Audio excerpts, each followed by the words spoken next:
le Dieu concevable à travers le Fils et le Saint-Esprit ne peut pas être autrement que cette définition.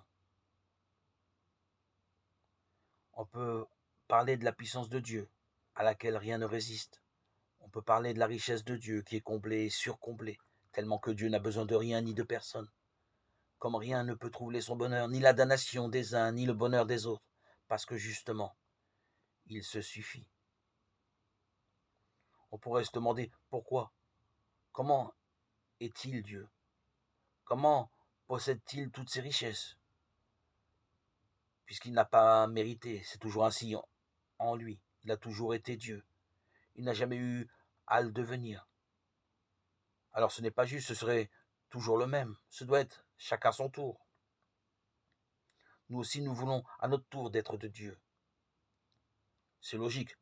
C'est au fond la même attitude que celle de Nietzsche, le philosophe allemand qui est mort, fou, en 1900, qui voulait justement devenir le surhomme, qui avait voulu grimper au-dessus de sa tête pour faire de lui-même un sommet, un Himalayen, et qui disait « S'il y avait des dieux, comment se porterais-je de n'être pas Dieu ?»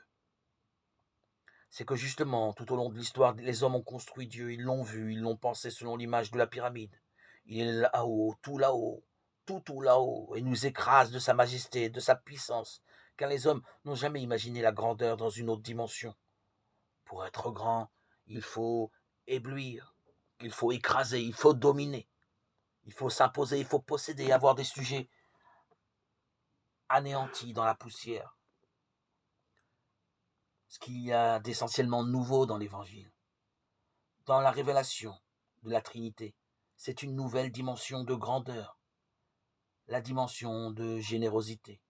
La grandeur, c'est d'être généreux. La grandeur, c'est de savoir donner. La grandeur, c'est de se donner, de donner tout son être, de donner tout en se donnant soi-même. Et c'est pourquoi il ne peut y avoir de rivalité entre Dieu et l'homme, car Dieu ne peut pas être un Dieu jaloux, parce que Dieu est dans sa vie, dans son être uniquement bon, amour et communication.